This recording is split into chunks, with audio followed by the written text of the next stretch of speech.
Saya kira sebaiknya kita tunggu dulu proses yang berjalan di rapat ini. Pesan saya dari pertemuan atau rapat tadi, kita tidak akan terus tunggu terlalu lama. Jadi mungkin dalam waktu 2 minggu, 3 minggu, 4 minggu kita akan bersama awal rapat pleno pimpinan ombudsman. Apalagi memang sesuai kewenangan ombudsman ya. Secara one by one, step by step, kita lakukan dulu sebelum kita berpikir terlalu jauh.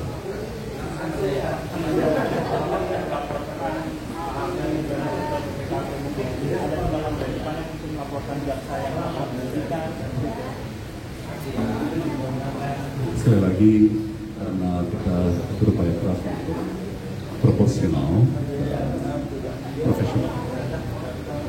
Ini kan Kejaksaan Agung adalah bagian dari eksekutif pemerintah, bukan bagian dari legislatif, bukan bagian dari yudikatif, tapi bagian dari eksekutif pemerintah.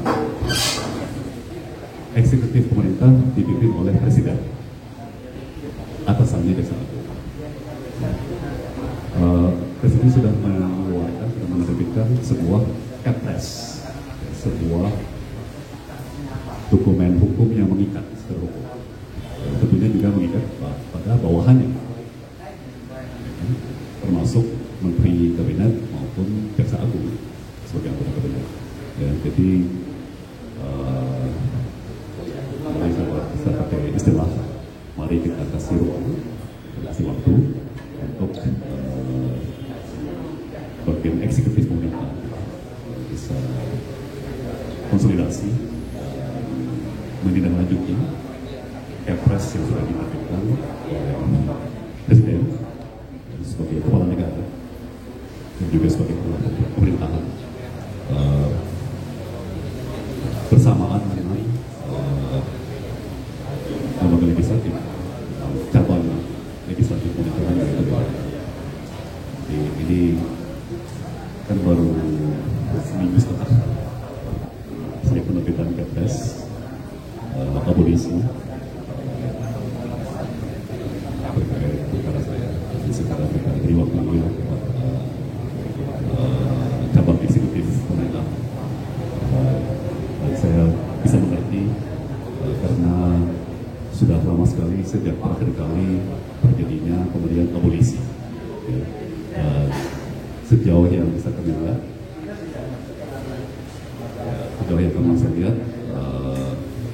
belum pernah terjadi abolisi dalam sebuah perkara tipikor. Jadi saya menganggap sangat wajar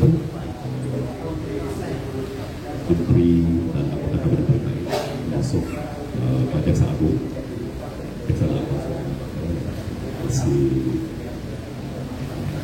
sejauhnya diberikan waktu menentukan langkah-langkah.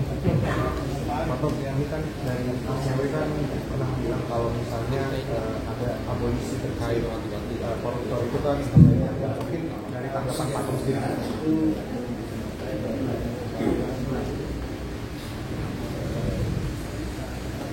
Saat ini yang bisa saya sampaikan adalah saya sangat berterima kasih kepada Bapak Presiden Pak Prabowo Subianto dan pimpinan DPR atas langkah yang diambil.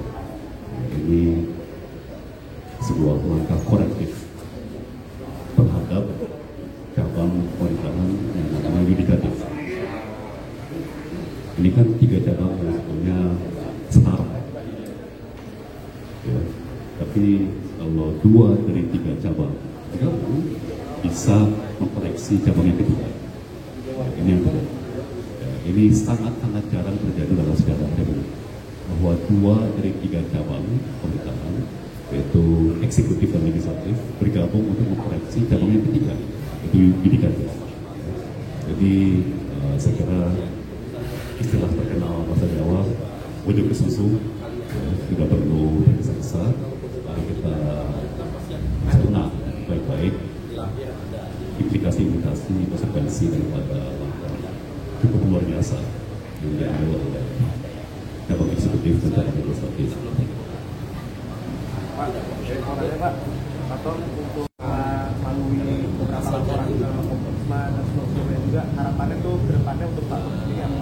Kita melihatnya sebagaimana tadi sudah sampaikan, ya, kita punya mengharapkan langkah konkret, atau kalau pakai istilah Ombudsman, langkah-langkah korektif terhadap cacat manajerial, cacat prosedur, cacat proses, sebagaimana akan diuraikan dan harus dibuktikan juga. Harus dibuktikan.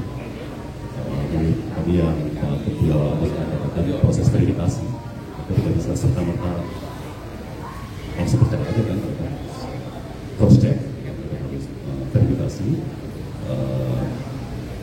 laporan kami, tapi sebagaimana sudah diatur dalam undang-undang dan peraturan, tentunya bila mana terbukti terjadi maladministrasi istilahnya, ya memang harus ada langkah-langkah korektif. Itu sudah bagian dari tugas kewajiban pejabat yang memimpin lembaga tersebut, dan itu yang kita harapkan, langkah konkret yang menunjukkan bahwa kita memang berbenah secara real, secara nyata. Cukup. Terima kasih semuanya.